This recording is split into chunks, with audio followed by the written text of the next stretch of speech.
Would you raise your hand, please? Do you solemnly swear the testimony you're about to give in the matter now pending shall be the truth, the whole truth, and nothing but the truth? Yes, ma'am. Would you please state your full name? I'm Jeffrey Edward Epstein, and my residence address is 6100 Red Hook Boulevard in Virgin Islands. Have you ever been convicted of a crime? Yes.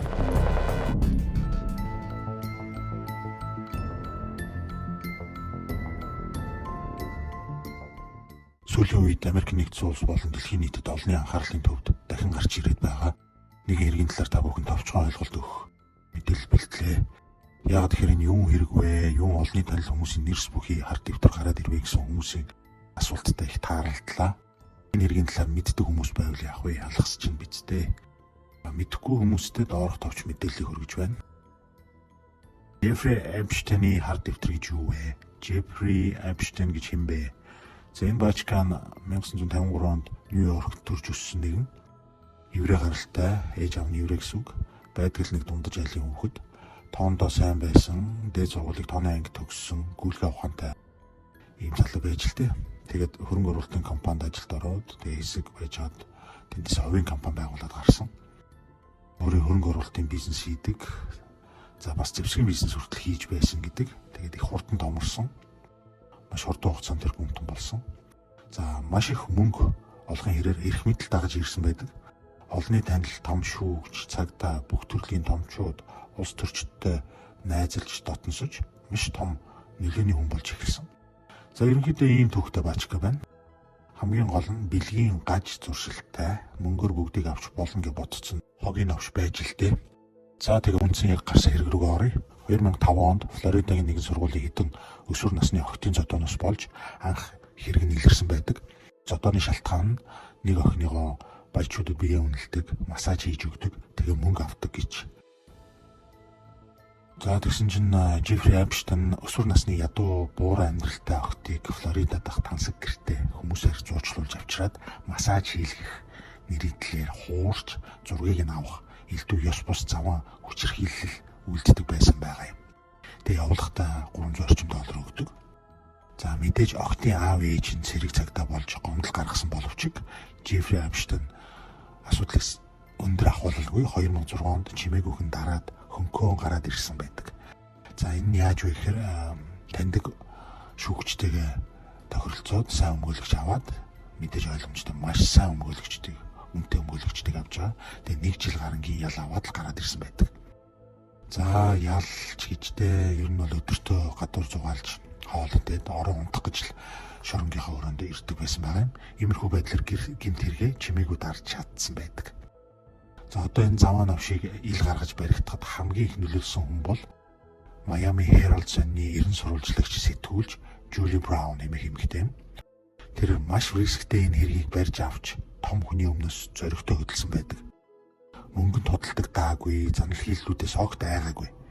Julie Brown жил гарan судалгаа хийхэд нийт 80 гаруй охтууд ямар нэгэн байдлаар Jeffrey Epstein-ийн хүчирхийлэлд өртөн хохирогч болсон тодорхой болсон. Ингээд нилээдгүй мохоцтой ажилласныхаа дараа Miami Herald Sun дээр Jeffrey Epstein-ийн тухай 3 хэсэг нийтлэлийг 2018 оны 11 сард гаргасан. За тэгээд бүүм болсон доо. Нийтлэлийн дагуу холбооны мөрдөх товчоо Jeffrey Epstein-ийг 2019 онд баривчилж хэргийг нь дахин шалгаж эхэлсэн. Тэгээ гэрт нь нэгжлэг хийлээ. Тэгсэн чинь олон зуун охтуудын дандаа өсвөр насны 14 орчим насны охтуудын шалдан нүцгэн янз бүрийн секс боолчлолтой холбоотой зургууд маш ихээр гарч ирсэн. Бас маш их бичлэгүүд гарч ирсэн. За тэгээд нөгөө дэлхийг шуугуулад байгаа алдарт хар дэвтэр олдсон байдаг 93 хуудас гэж байгаа. Энэ бичлэг дээр дүрсэнд гарч байгаа одууд, улс төрч, бизнесмэнүүд гэдэг асар олон хүмүүсийн нэрс бүхий жагсаалтыг нь хар дэвтэрт байсан нь одоо нийтээрээ шүүгэх шалтгаан болоод байна гэж ойлгож болно. Дэлхийн нийтээрээ шүтэж, биширч, хүлэрлэж явдаг маш олон шүтэн одуудын нэр энэ хар дэвтэрт байгаа болохоор сенсац яалтчгүй өндрийг аваад байна. Уг нь энэ хүний хэрэг аль 1993 онд илэрх боломжтой байсан юм байна лээ. 93 онд эгч дүү 2 бүсгүйг Jeffrey Epstein хуурч гэртээ авчираад хүчирхийлж байсан. За тэрийг нь эгч дүү 2 бүсгүй цагдаад цаашлаад холбооны мөрдөх товчоонд хүртэл мэдгдсэн боловч зүгээр тэгээд л замхраад алах болчихсон юм байна лээ. Энэ олон жилийн дараа л эрен сурвалжлах сэтгүүлч Жюли Брауны нийтлэл гарч байж Жеффри Эпштейн нь нэгэн баригдаж хоригдсон. Гэвч хоригдоод удаагүй байхдаа 2019 оны 8 сарын 10-ны шөнө буюу шүүх хурлаасаа хэдхэн хоногийн өмнө өөрийгөө боомлсон байдалтайгаар шоронгийн өрөөндөө чадарсан олдсон.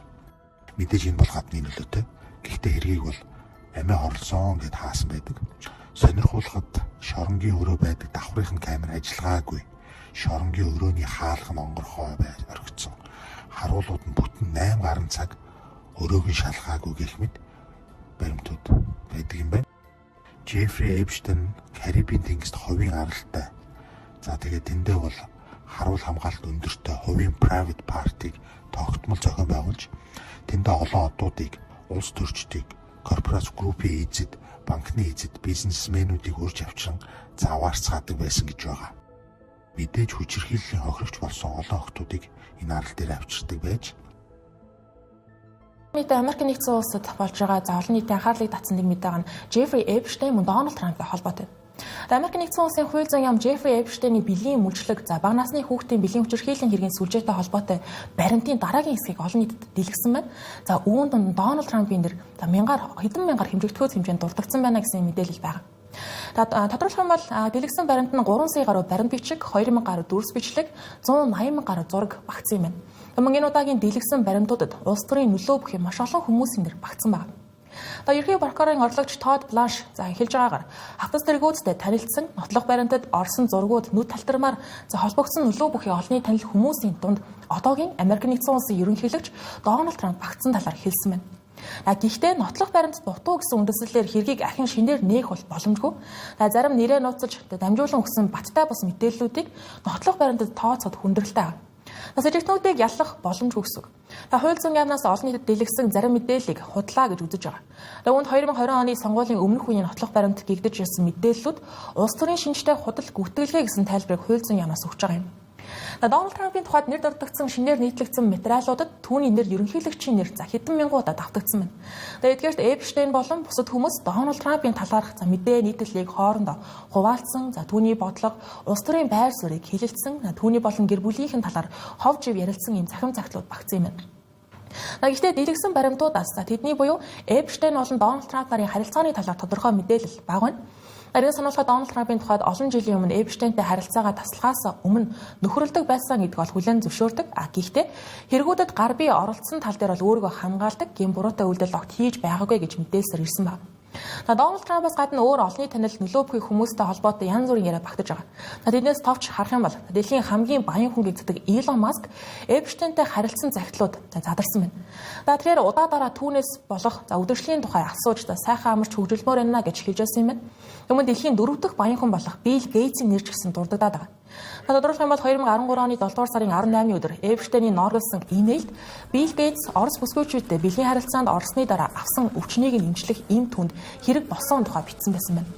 Энэ мэтэр материалууд задарч байгаа ч гэлээ хатарчилсан намын хууль тогтоогчид болон хохирогчдын өмгөөлөгчд уг баримт бичгүүдийг бүрэн гүйцэд дэлгээгүй гэж шүүмжилж байна. Калифорни мужийн төлөөлөгч Ро Хана нийт баримтуудын ердөө тал нь олон нийтэд ил болсон. Гэхдээ зарим хохирогчдын хамгаалах зорилгоор нэрийг нь зохих ёсоор халуулах ёстой байдал ингэж ил тод нийтэлсэн байгаа нь хохирогчдын хувьд ихийг нь зөрчсөн хэрэгэ гэж шүүмжилж байна. Өмнө Мариланд мужийн төлөөлөгч Джейми Раскин Хаким Джефферс нарч гэсэн Ро Харатай санал нэг байгаа гэдгийг илэрхийлж ил тод байхыг шаардаж байгаа. Жеффри Эпштейний хийсэн бэлгийн хүчирхийллийн хэрэгт дэлгэгдээгүй олон сая тоо баримт нэрс байгааг алтныхан онцолж байна. Америк нэгдсэн улсын хууль зүйн яам яг одоо хэнийг хамгаалж байгаа вэ гэдэг ийм асуулт олон нийтэнд гараад байгаа юм байна.